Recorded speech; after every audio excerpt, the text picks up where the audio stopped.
In today's episode, we discuss a movie from 2022 with the shortest title of all the films we've seen. One letter, it's called X. It stars Mia Goth. She plays two separate roles. We discuss potential feminist takes on pornography. We discuss death and how we can all age wisely. And John takes us on a deep dive into the I self versus the me self. We're also joined by two guests. It's a crowded campfire, Kelly and Brad. Come and find out what we all think about X.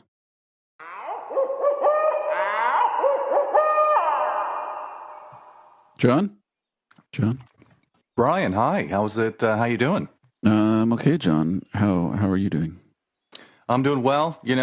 Just on to the next trail. Just seeing what's ahead of us. Yeah, every day on to the next trail. Yeah. One thing I really love about hiking is the solitude. Yeah, it's nice to be by oneself, and I'm sorry that I'm here with you. Yeah, I regret your presence as well. And on that note, the trail's a little more crowded today. Yeah, I see a couple of people. Hi. Oh my God. Hi. How's it going? Hi. Oh, two people. Who are these? Who are these people? It's Kelly. It's Brad. Hello. I think I saw you guys before. Yeah, both formerly guests, but separately on our podcast today. They're guests at the same time. Woohoo. Double guest action. Crowded tent today. Well, it's a pleasure seeing you guys. You too. Mm-hmm. Thanks. It's a pleasure seeing you guys too. Well, John and Brad and Kelly, we're here today to talk about a movie. It's possibly the shortest title that we reviewed. It's called X. Yeah, it's a very difficult movie to Google anything about because even if you put X in quotation marks, you get a lot of results. So, Yeah, 2022. Brand new. Before we get started here, how do you guys feel about spoilers? I love them. I usually look up what happens in a movie as I'm watching it. That's insane. I don't do that. But Brian, you do like watching a trailer before watching a movie. I don't understand that. I don't find a trailer to be a spoiler. Trailers are meant to pique your interest. No, trailers for horror movies especially have the whole movie. Okay. Well, I just want a general idea, basically, of how much I'm going to have to cover my eyes or how painfully B movie it's going to be.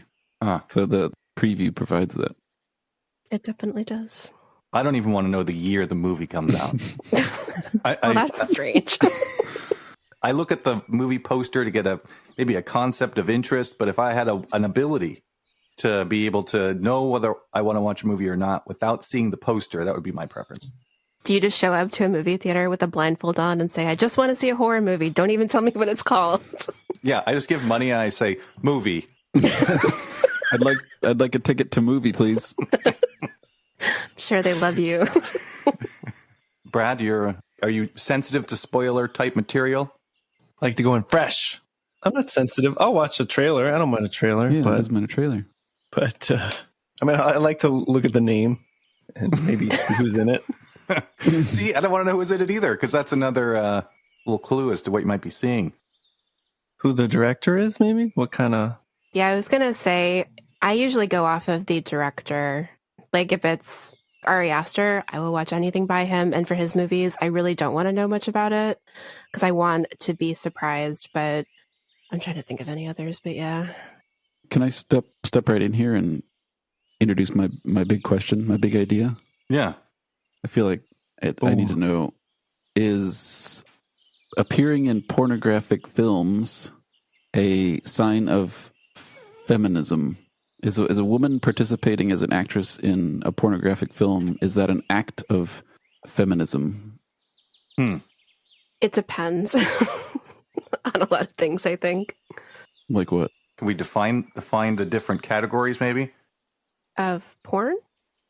Well, no, that could take a while. I'm thinking more like okay, so I'm watching porno A, and there's an actress who's in it, and she's performing. As a viewer, how would I know that person is maybe engaging in a feminist activity? I think what makes porn kind of controversial in and of itself is that it's hard to know whether the female participants are doing it because they want to, if they're doing it because, I mean, there's a lot of exploitation that comes, from the production of porn. So I think that a lot of people feel like to err on the side of caution is to just not watch it at all because you don't really know what went into making it. Hmm. So if that's from the consumer standpoint, how would a participant be able to do a pornography that is defined as a feminist activity? I mean, I know this is kind of an older example, but I think that like Jenna Jameson comes to mind. She was known for being able to choose the films and choose the actors who were in the films and to have a say in, things she felt comfortable with, things she didn't feel comfortable with. And I think once you become a known actor, then you have more say and you can also be more vocal if you have felt exploited. But I think that for many, many women, when they're just starting out, they don't really have much control. I would add assuming that most viewers of pornography are men, there seems to be something to the argument that the woman is still creating something that objectifies women, a product, an art product that objectifies women ultimately, and is not contributing towards men viewing women as something other than objects.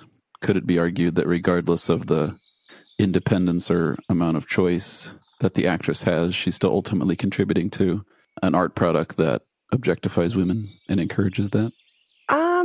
I think that kind of depends. Like, there's the whole, I think it's called the Beyonce version of feminism, which is women sort of realizing that a lot of the power that they hold over men is based on sex and on, men sort of being weakened in some ways by sexual attraction. So to sort of use that to their advantage and to feel sexy and like in the past been seen as like, women don't enjoy sex as much as men, when it's like, well, I think a lot of them actually do. And so to just kind of own your sexuality as a feminist power, I think that's what the hope is when it comes to things like porn or things like, strip clubs, things like that, where you have women who are seemingly in charge of what they're doing, or sex workers, they're the product. So you would think that they would have the control over what they feel comfortable doing. I just think that sadly, that's kind of not always the case. It's tricky. I thought of, and this is maybe an older idea of feminism as I learned it at university, a woman who is able to manipulate or gain something from her presentation, objectification, or sexuality, that the power that she gets from that is a secondary gain as opposed to a primary gain or a primary power. And so it was thought of as maybe in some ways diluted because they were only empowered by a proxy as opposed to being individually empowered or having power. But I don't know if that makes sense or is an outdated idea or what. The proxy being the male actor, right? Assuming it's a heterosexual traditional porno film. Well, in reverse, you could think of it too, where it's if I'm a guy and let's say, for instance, a woman is my supervisor and I'm able to get her to do things because she objectifies me. I don't have the power. I'm using my ability to attract to get my supervisor to do something, but I'm not the supervisor. I have a proxy power that I'm controlling or getting movement through, but I'm not the supervisor. I don't have that ability independent. It's only due to someone else's motivation as they look at me or as they operate, as I kind of channel the power through them. Does that kind of make sense? Yeah, I think it's a very circular argument, which can make it an interesting one to have. You know, it's sort of like that idea that if a woman marries for money, then she earns every penny. She is making the choice to, you know, gain wealth and everything that comes with it through marrying someone solely because they find her attractive enough to strike that bargain. So it's like you're both kind of using each other when it comes to sex, when it comes to all of that. You know, if a woman is giving it, is she in control, or is the person who is taking it the person who is in control? I think that an argument could be made either way, just kind of depending on the situation and your perspective. But I think what's most important is that the woman has a choice in what she's doing. Okay, wow. Right out of the gate, Brian, with a pretty Yeah. heavy ask here. Well, to tie it to the movie, I mean, Right. I feel like Maxine, the final girl, I think she's the final girl in this film. Mhm. And Pearl, the old lady, I can't even call her older, she's super old. Pearl is envious of Maxine for her beauty, and Pearl harps on the fact that her beauty has faded, and Pearl, the old lady, wants to have sex and feels like her life isn't as full as it was when she was young. So this movie seemingly has a strong thread of sex and youth, and maybe not independence per se, but Maxine certainly sees her pornography as the road to her dream. She wants to own a house and be famous, and views this filmmaking as a way to get her lifestyle set the way she wants it. So it's for her, at least for her character Maxine, it's her choice, and she doesn't seem exploited in this movie because she's also in a relationship with the director. Right. And just for a real short summary here. So the movie X 2022, this director wasn't familiar to me, but evidently has a few titles under his belt. And actually from this movie has generated 2 more movies, one yet to be produced and one that was produced about Pearl herself, maybe a prequel of sorts. Mm-hmm. But in this movie, there's a team of a pornographic production that drives around in a van, comes to a filming location, films. There's an old couple that owns the property. Howard and Pearl are their names. And what happens is that it appears that Pearl is a pervert, maybe. I don't want to, classify. And she goes around essentially trying to seduce or being enraptured by this production, and maybe to some degree out of her control, kind of has some sexual attraction to various members of the production, and then ends up essentially either by kidnap or by killing the rest of the team here as she tries to recapture her youth through sex, ultimately. I don't know is that sufficient of a summary? Did I miss pieces? I don't know how accurate some of that was, but yeah, feel free to give it a go. Well, I think that Pearl was just very I don't know, she was very reminiscent of her youth, and I think that having, young people around, and I believe Howard alluded to this not being the first time something like this happened. I think that Pearl was just very driven by wanting to feel wanted, and she seemed like a person who was kind of used to feeling wanted when she was younger. And I think that they made the choice to have her played by Mia West.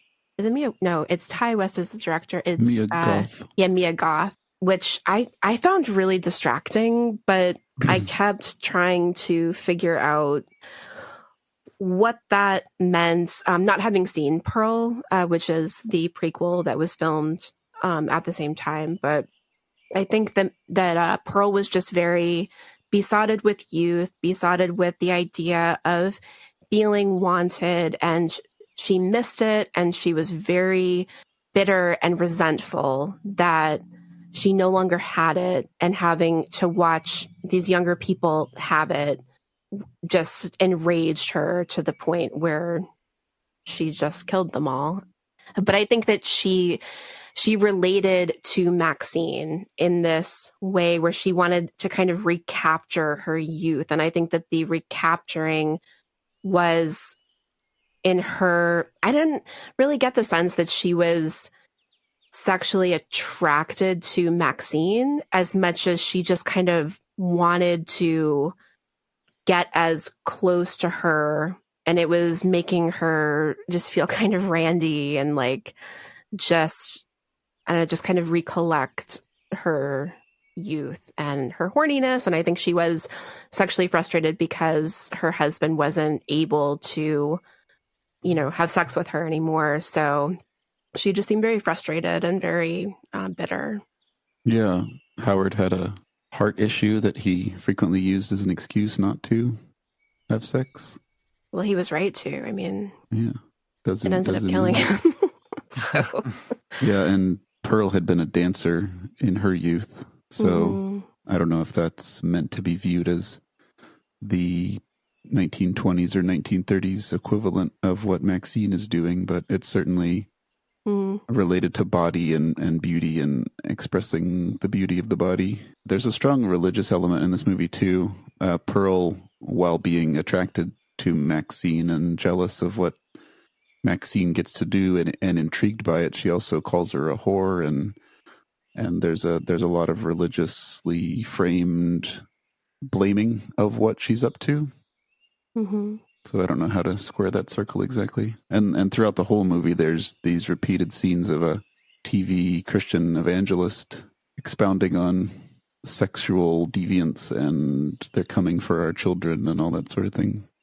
Yeah, there was a Reddit post that I found really interesting where this person was positing that the film is actually about the 10 Commandments, and they went through all of them and how each of the commandments was depicted in the film and how, you know, violating these commandments resulted in all of these, you know, these murders, or in the person who's committing it receiving their comeuppance. I don't know how accurate that is, but it was an interesting way to kind of frame the film.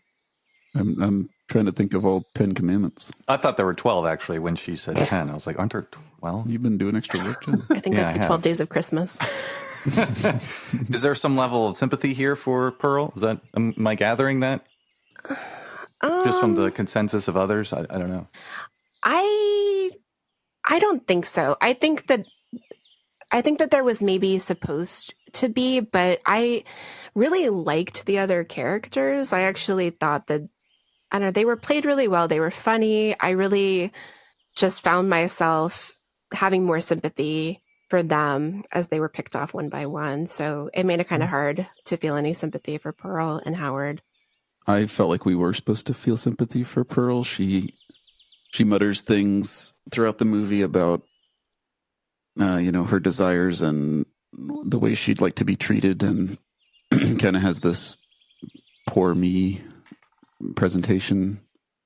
At the same time, she's murdering people and gouging eyeballs out and knifing people in the neck. So the sympathy sort of waxes and wanes. But I think ultimately we're meant to have a weird mix of spooky reaction to her, but also, we're all going to wind up in that position where we don't have the powers of our youth, and we might feel a lot of jealousy for those who still do, and a desire to explain to those people what it's going to be like when we're old.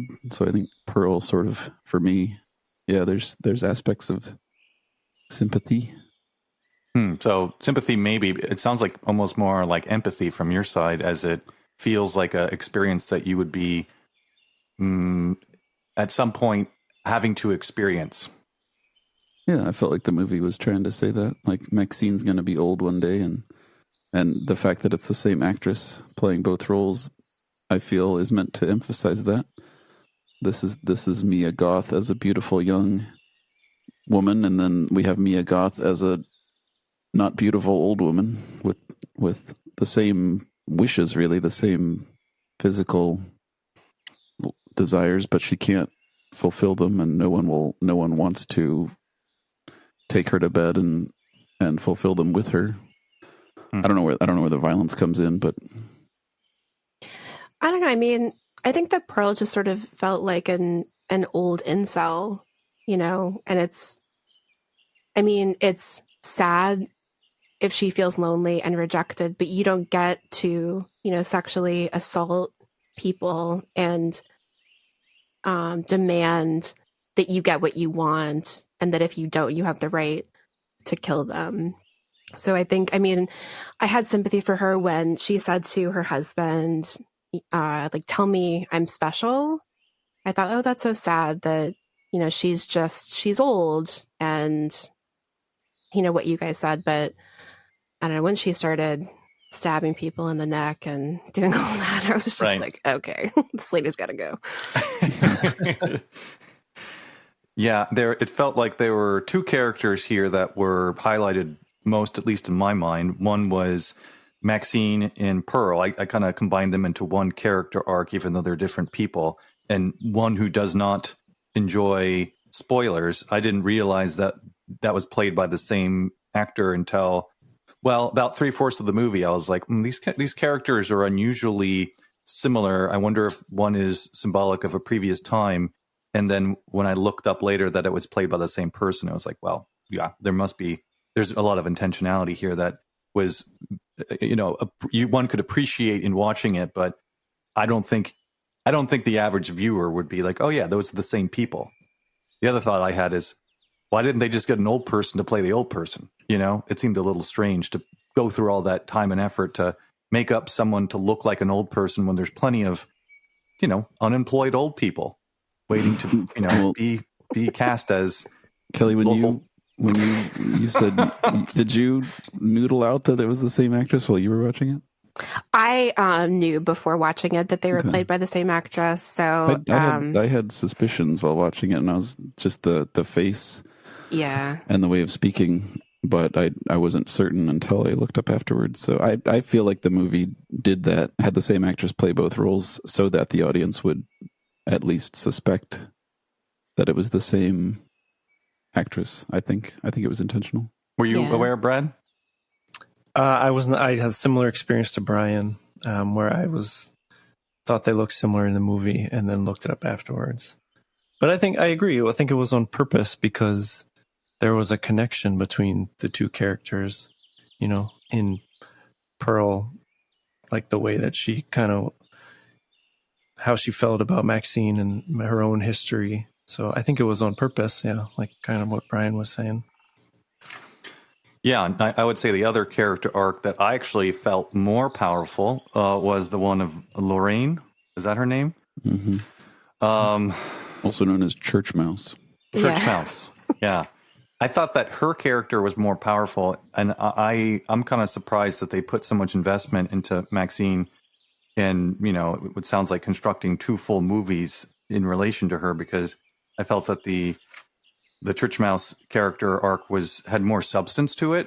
It kind of reminded me of this concept as one differentiates between the I and the me, and the me is kind of seen as, well, I guess it's sort of like the me is like a learned interaction from others, and that kind of creates a portion of the self, and then you kind of internalize that. So me is kind of how society sees you, and Lorraine, or Church Mouse in particular, felt like she was being influenced by the church or by, I don't know, it's kind of social norms in which her ability to step out of that was frowned upon. And so that was kind of making up her character more than she had a tolerance to. And then when she found herself in a situation in which she could participate in this porno, and that's when the I kind of came out and became more animated. And then she started making decisions as to what she wanted to do. And this sort of self-censor had kind of reduced, and the me was reduced, and then she started animating herself as the I. And I thought that was pretty remarkable, and had a higher level of substance to than I feel like I'm old and losing things. What's the antidote? Have sex. Like, that seems a little primitive. Well, not so much primitive. It just doesn't feel of substance enough to really capture, at least me. And then even with Lorraine and Church Mouse, she kind of stepped into her kind of I self And then later, maybe 3/4 of the movie, when she was in the basement, she made an escape. And when she got out, she started blaming everyone else for her circumstance. It's your fault that I was here. It's your fault that I found myself in this situation. So she kind of reverted back to that kind of me presentation where I've lost responsibility. It's not that I volunteered to do this.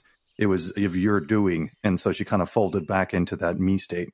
So I thought that character, I don't know, kind of wrestling with that experience was more interesting than the kind of recapturing youth through sex.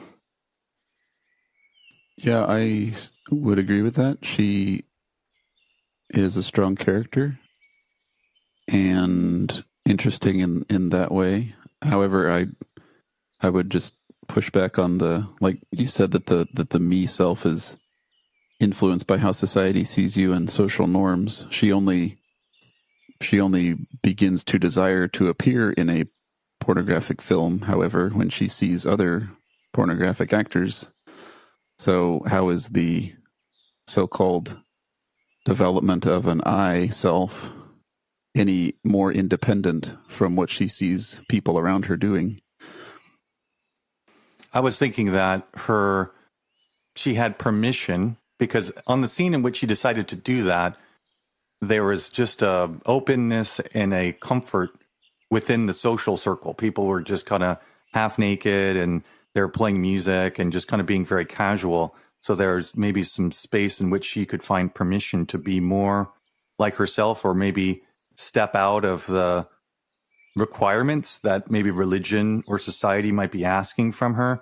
She was like wearing the necklace, the cross necklace, and was fiddling with it. She might have even taken it off. I don't remember.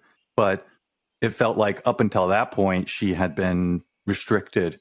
And then with this safety area of safety, she could step out and kind of be within a more of a self-pleasured viewpoint. But I do see that kind of speaks to the idea that we're essentially somewhat trapped by society in certain ways. It's fairly inescapable. It's like thinking of like the human development. It's like you're born into society and you develop, and society and people are influencing that development really through your entire lifespan, but very substantially early on. And so it to some degree is inescapable. But in that one scene, it was very relaxed, in which what is permanent and always around, this is basically as comfortable as it gets. This is as safe as it gets. And then so she kind of stepped out of that me more into an I. That's how I kind of saw it. I think another important element of her character too is the boyfriend. When she first says that she wants to participate in the movie as an actress, he's like, no, it's very, very strongly just depicted in the movie. Like he's in control. He says no. And right. Then he tries to give all these arguments related to, the production and the script and so on. But it's pretty clear that he's just a jealous boyfriend. Doesn't want her to have sex with the male pornographic star. Mm-hmm. And so for me, I agree her character is stronger and maybe more interesting than Pearl's, but I think that her character illustrates more the maybe the feminist thing, or the empowering, something along empowerment more than the society's viewpoints of us. But that's just another idea. Those can kind of go hand in hand as well. They can be compatible. Yeah. And so like she pushed back against her boyfriend's wishes, and I imagine had a certain level of knowledge that could corrupt the relationship, although it was a bit surprising to her later. Yeah, So she wanted to maintain the relationship. She didn't want to break up with him. But maybe that's the way to bring those together is just to say that women, in order to be I selves instead of me selves, have to overcome the additional pressure of a male relationship figure, and perhaps men so much don't have to do that. Yeah, and that little scene where they stepped out, the porno producer, he said something along the lines that, women are going to do whatever they want to do anyways. And he also said something disparaging about how that they're all, well, not bad girls, but they aren't all good girls or something like that. People do you guys there are remember no good girls. Yeah. So, I mean, so Or none of them are good girls, I think is what Yeah. he said. I actually didn't think that was disparaging. I thought I was honest. I thought he was saying, like you have this Madonna and whore complex, but women are just people and they're sexual people too. So to put your girlfriend up on this like virginal pedestal is not something you should do. I thought that was what he was trying to say. yeah, I could see that. And I would agree. Yeah. There was a very strange scene, I thought, where the same guy, Wayne, I think his name was, the director, he steps out into the hallway with RJ, the filmer, the camera guy, and his character is very into filming and wants to innovate the way pornos are presented, and he says stuff about how they do it in France and so on. And then there's that one scene where they step out, and I think it's right after the first sex scene, and Wayne says something like, "Feel how hard I am," and he grabs RJ's hand, Yeah. and I didn't understand that. Like, that was a strange scene to me. I just feel how erect I am, and then forces him to grab his crotch. When I saw that, I actually thought that would be fun to do with my guy friends. Wouldn't that be funny? I thought that is what you guys did. Yeah, well, you know. I think that just showed how differently they viewed the whole process, because RJ was so into making an artsy film, and Wayne was like, yeah, totally, like, but the truth of it is he just wanted to make a movie where people got naked and he could make a bunch of money. It was done in a very odd way that doesn't reflect reality, but it just showed the differences. Wayne's interest was in the emerging home video market, VCRs, and how people were going to be able to have more control over when they viewed porn and what kind of porn they viewed, and being able to watch it at home would reduce a lot of the stigma around access and so on. So that's what he was excited about, so to speak. Yeah, and so in thinking about the movie as it relates to its main theme, at least as I saw it, with the trying to find immunity from old age, how do you guys, if you feel comfortable talking about what your antidote to that is? In this movie, it was seemingly 100% around sex. If I have sex, I feel young. Once I get old, in order for me to feel young again, I must have sex. If I'm not having sex, I feel old. I don't know. I mean, that's a very simple way of maybe summarizing the movie, but I felt like that was the central theme, at least as to what Pearl was trying to reconnect with her youth around, knowing our situations of inevitable death. Do you guys have any antidotes to this creeping doom? If you feel comfortable. My first thought is that I don't know what my bodily urges are going to be like at that stage. I hope that they will be less urgent than they are at my current age of life. I find it consoling to hope that when I'm unable to attract and unable to perform a sexual act, my bodily urges to do so will be correspondingly diminished. I think mine is probably stoicism. I don't think that we should try to avoid the inevitable.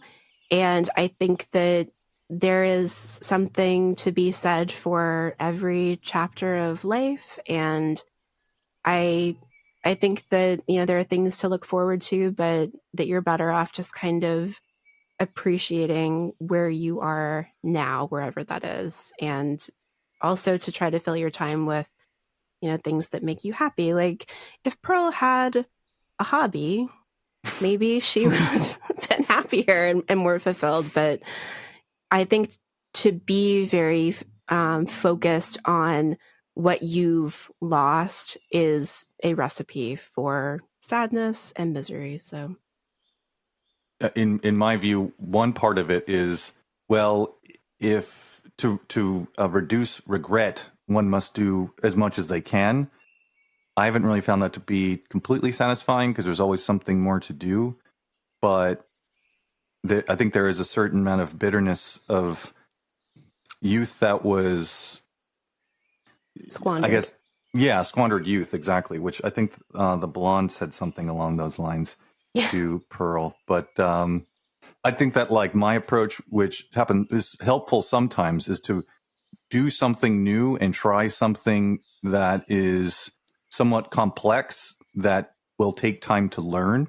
And it kind of puts you in a place of youthful, I don't know, I wouldn't say innocence, but more just unaware. You're kind of unaware of what's happening, and it requires you to exercise the concepts of discovery and reason and growth. And that experience feels youthful because you're essentially having to recreate things from zero. And so that's one of the things I like to do, is to try new projects that will then make me approach at a primitive level something of complexity and then grow from there. It's almost like a little life cycle. Yeah, that's also the trick, they say, to not feeling like the years are just passing you by really quickly, is that if you're trying to learn new things, and if you're just sort of always focused on learning and being curious, that you don't have that feeling of just every day is the same. And, and that's why when we're younger, we don't feel that way, because our brains are just constantly being exposed to new experiences, new educational experiences, all of that. Yeah, I think that there's a rigidity to thought process, and if something comes up and it's within a realm in which you've already experienced, then you conclude it very quickly, and there's already a neural track for it, and it's just like a lightning bolt from discovery to conclusion. And there's a rigidity that comes with that, and things become less remarkable. And so that's I'm trying to almost like turn over the garden in a way, which in some ways is exhausting. So it's not like it has its downfalls and it has its drawbacks, but that's kind of my thing. Brad, how do you? The Grim Reaper's at the door knocking. What's the answer? Yeah, it's interesting. My initial thoughts about it were kind of similar to what Kelly said, but also a mixture of what you said. There's nothing you can do. And so there's something to be said for that, where it's just, you take it as it is and just sort of relent to it, I guess, in some ways. But one of the things that I found is kind of what you were saying in a different way, where in my youth, I was exposed to all these different things and you get a certain level of enjoyment out of it. But one thing I've found as I get older is deepening my enjoyment in very specific things. So as I was younger, I was just exposed to a lot of things that I could see whether or not I did enjoy them or not. And now that I'm a little older, I'm like, okay, I've done that. I don't enjoy that. I'm not really going to spend any more time on that. And I really do enjoy this other thing. And so I'm going to deepen my knowledge of that. And through that, learning the intricacies, kind of what you were just speaking to, like keeping the excitement by learning things, but sort of in a very, I don't know, in a deeper way. I can't think of a better way to describe it, but. No, that sounds like, I hear what you're saying. That makes sense to me. Yeah. I mean, on like a very superficial level, right? Like, oh, I don't have to go stay up really late, like, I don't know, partying anymore. I mean, I don't have to, but like, I don't get the same level of enjoyment out of it, but I do get certain enjoyment out of working in my garden or something like that I just was always exposed to, but now I can really spend time on it. So, but Grim Reaper's still coming. Yeah, there's something that I actually find very sad about people who seem very focused on trying to extend, whether it's their youth or just, experiences that I think there is something to be said for being able to let things go and let things be part of the past. And this might sound very, very weird and very dramatic, but when I was watching Pearl, when she pushed, I can't remember her name, but Robbie Lynn. Yeah, blonde. when she pushed her into the lake, I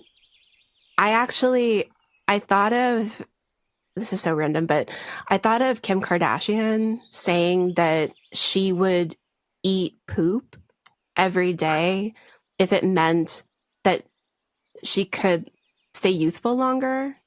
And I just thought, I could see someone like Kim Kardashian, if they're lucky enough to get older, being like this with younger, pretty women, just so angry because so much of their self-worth has been placed in, looks and in youth, and it's not going to last. And so there's just something so sad, I think, about, I don't know, Brad, when you were talking, I was just imagining the old couple at the club, that kind of a thing where you're just wow, that's just sad, man. Why don't you just go do something that old people do? And so I don't know.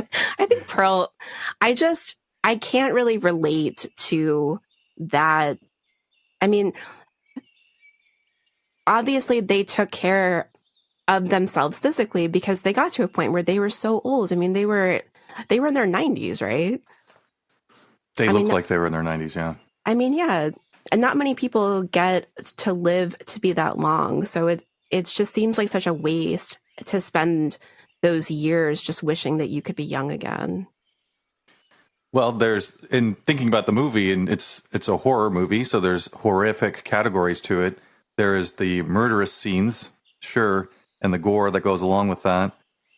I'm assuming that the horror within this movie is finding yourself in Pearl's situation, where you're regretful and bitter at 80, looking back at the misspent youth, or maybe not making the best of your opportunities.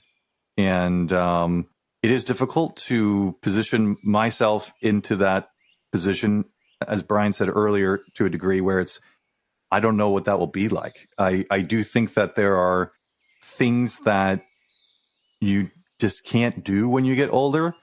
And I don't know how upsetting that would be. I mean, I think it would be within the category. I put it beyond frustration. I'm thinking upsetting, somewhat levels of, either a mental level of regret or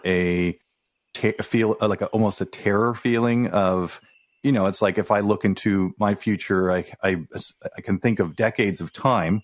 When you're 80, you look into the future and there's singles, possibly months in certain categories where it's like, I'd almost find a certain amount of apathy associated with that, where it's like, well, I guess I just won't do anything. But I don't know, it's difficult to say. Maybe there's a contentment that comes with that, or I'll think completely differently.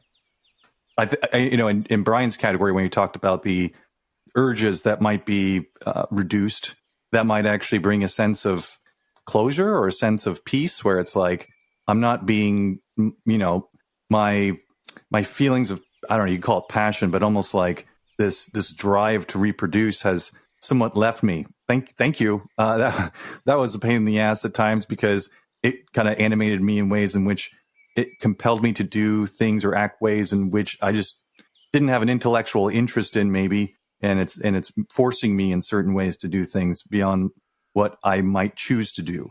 And so if that went away, maybe that would be a better place. I don't know. I mean, from a biological perspective, our urge to reproduce is meant to cause us to reproduce. And then after that point, from the gene's point of view, current continued living is no longer valuable, right? Your genes want you to reproduce, and that's why you have all these feelings to desire sex. And so the whole life extending mission that everybody's on, ultimately from the biological point of view, is completely purposeless. And the fact that medicine allows us to live so long, and all this, these are questions that don't have any answers beyond what society tells us the answers are. And right now, all society tells us is that youth is what's valuable, and we're taught to we don't like looking at old people. We sort of hide old people away. We don't put them in our movies and on our screens and so on. We're obsessed with youth, and so that's nothing concrete other than to say that the dealing with our old age is not something that anyone has a good sense of how to do, I would argue. I mean, yeah, look at this movie. They didn't even hire old people. Yeah. They're like, I have two additional topics that I think we need to quickly deal with. One is the issue with the connection to Texas Chainsaw Massacre. That's one. And the other one is I don't feel like we've adequately dealt with the Christian evangelist guy. And at the end of the movie, it's revealed that Maxine herself is his daughter. Okay, so those two things. Do we feel we need to address the Maxine going in old-face as a Pearl? Is that discriminatory in any way? Ageist, maybe? I don't know. I don't think so. I think it was just meant to bring Pearl about in Ty West's mind. So Brian's got those two things. Any things to add to the list so we can? No, I think I just wanted to touch on the glorification of youth and how depressing it is, but I think we've already done that. We're depressed ourselves. Yeah.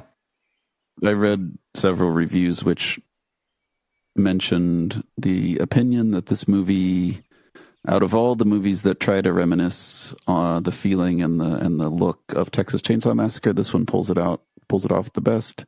There's also mentioning of how this movie has elements, callbacks to Psycho, but I don't really know much about Psycho, but for the look of the house and the fact that it's in Texas and the isolation, I guess, all are reminiscent of Texas Chainsaw Massacre. But having said that, there are no chainsaws. There's no equivalent to Leatherface.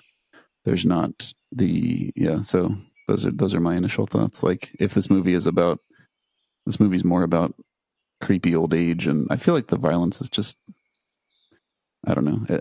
This didn't really feel like a horror movie to me. Maybe is where I come down on the whole Texas Chainsaw inspiration thing. I felt House of a Thousand Corpses was much more in the vein of Texas Chainsaw Massacre. So for a reviewer to say that this was more similar to TCM than any other movie, I think overlooks that particular movie because it was almost unimaginative in its way of reproducing the same elements of TCM. But yeah, I think that there's maybe some cinematography pieces and the fact that it's supposedly set in Texas and people show up in a van. Like those are elements that are of a similar vein, but beyond that, I didn't see much similarity.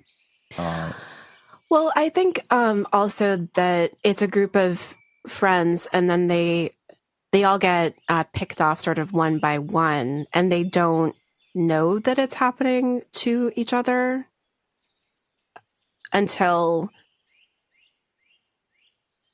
I'm trying to think of if anyone actually witnessed anyone else being killed, because I know that they were all kind of looking for each other, but at the end when Maxine just left, I actually wondered, how does she know that no one else is like still sleeping, or she just seemed to kind of bail very quickly. So I think that element as well is reminiscent of Texas Chainsaw Massacre and is also kind of horrifying if you think about it, just this idea, like if we went to go stay at an Airbnb and, we're just getting picked off one by one. Yeah, I'm like, who is going to get the deposit? This is very stressful. Yeah. Gonna leave a review. There's a lot of gruesome deaths, though, like slashery. Yeah. And the guy that was chained up in the basement, that was the filmmaker, right? That was Yeah. No. RJ. Yeah, I I don't- think so. I couldn't tell if that was a guy from a different experience or if that was RJ. But Yeah, no, I think it was Actually, a different no, it person. wasn't. Yeah, Yeah, because Maxine saw RJ in front of the car when she was leaving. yeah, I think it was the Volkswagen Beetle person. You're supposed to assume. What's it? Jackson discovers that in the swamp. He discovers someone else's car. I think it's supposed to be that person's. yeah, so it kind of gives this enduring quality of Pearl having done this with other people, and we're kind of stepping into a half-finished experience that had started. I don't know how many cars there were there, if it was just one, but and the Howard being the husband kind of had this idea that people were seducing his wife, but at age 80, just in thinking of lifespan, unless this is a burst of energy near death that Pearl just kind of pulls out of nowhere, which I doubt, then Pearl would probably have been doing this all her life, post-adolescence. Yeah, and I do know that that's what the movie Pearl is. Well, it's her backstory, so. And the religious evangelist? I feel like Texas and 1979 and black and white television all were working together to create that. And that's a very Texas 1979 thing to have on TV. And like I said, the evangelist appears throughout the whole film. And Yeah. when they stop for food at the little store at the very beginning, the store clerk is watching it.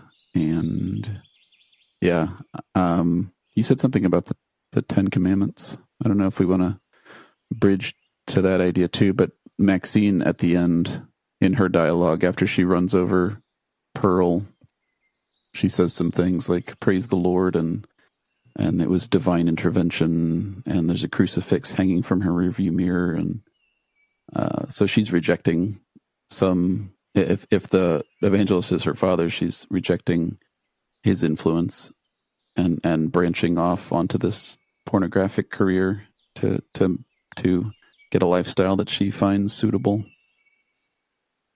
And she takes his mantra, and that's like her mantra throughout the whole movie. What mantra? Oh, I will not live a life I don't deserve. Or something. Yeah. Yeah, that's what she was like saying the whole movie, and then it's what he says at the end of his sermon. I found the religious aspect of it like confusing, other than on a very simple level, just the morality pieces, about